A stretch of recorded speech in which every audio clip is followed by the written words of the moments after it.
All right, let's talk about sugar versus wheat. Which one is less healthy? And that's a difficult one because they're very, very close. Let's start with wheat. What's interesting about wheat is it has a GI, glycemic index response of 72, okay, compared to sugar, which has a glycemic index of 59. So wheat is significantly higher on the glycemic index. Now, we're going to get into why that is in a minute. But what you have to realize is the modern day wheat is very, very different than it was years ago. It's been severely modified to produce a different type of gluten, which is the protein in grain. And this type of gluten can now increase the risk of getting celiac by 4 times.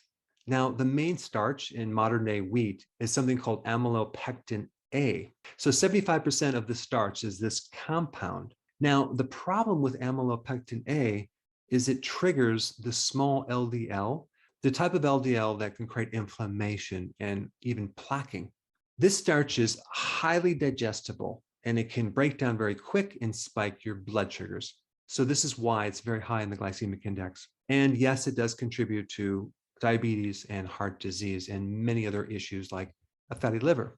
It also has the potential to change the bowel microbes to increase more fungus, candida. It can increase your risk of getting SIBO, small intestinal bacteria overgrowth, because fungus loves this type of starch.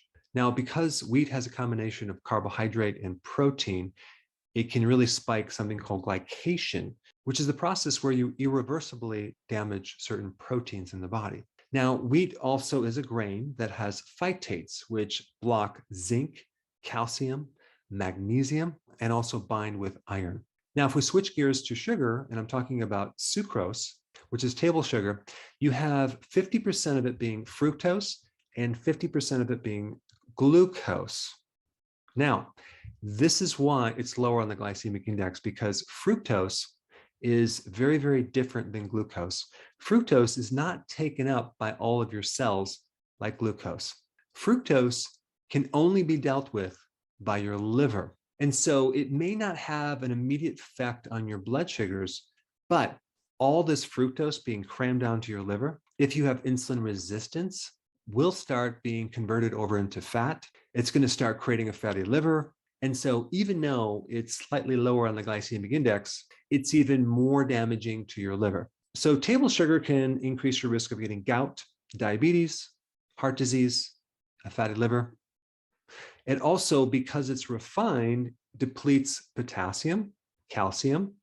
It competes for vitamin C. It depletes zinc and B vitamins, especially vitamin B1. So the question is, which one is worse? Well, they're both bad, but if I were to pick one that's worse, I would say wheat is slightly worse because it has more phytates, it creates more glycation, and because it has gluten, where sucrose doesn't, it can really mess up and irritate the GI system and create more inflammation. All right, go ahead and comment down below and tell me what you think about this topic.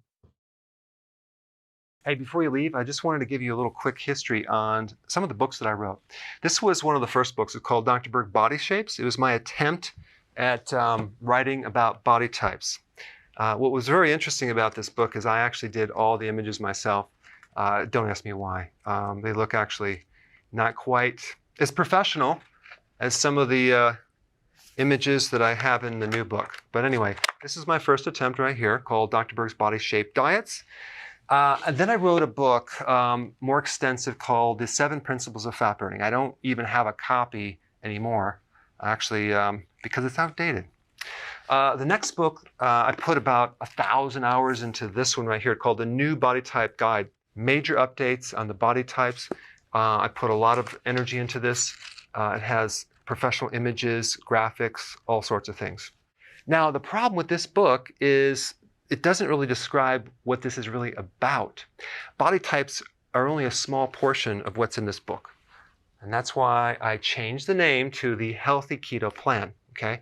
If you happen to have this book, you don't really need this book because there's only very, very minor updates. But if you don't have this, you need to get this one right here. This book goes into every single detail that you would ever want to know about. It goes into the 7 principles of fat burning. It goes into hormones, the body types, the basic keto plan. It goes into intermittent fasting. I talk about the 10 fat burning triggers and blockers and fat burning strategies with a lot of details in every single chapter. I go into body issues that interfere with losing weight. There's very few people that just have a weight problem. They have a lot of body issues, whether it's sleeping problems, stress problems, inflammation, menopause. I cover that extensively in this book. Then I talk about how to get rid of stress, and I show you a technique. Then I get into exercising. And then I have a lot of really good recipes in this book as well. So this is a good reference guide. On my website, if you get this book, you get this one free. It's called Healthy Keto and Intermittent Fasting. This is the shortcut, quick guide to this book. And the reason I created this book is to have you, within 45 minutes, learn how to do keto, okay, in intermittent fasting, exactly what you need to do. Then you can fill in the blanks with this book right here. So right now I'm doing a special. If you get this book, you get this one totally free, or you can go to Amazon and get these individually. So I just want to clarify the difference between this book and this updated one right here. If you don't have this, you need to get this right here. That way you can get the exact correct information to do it healthily.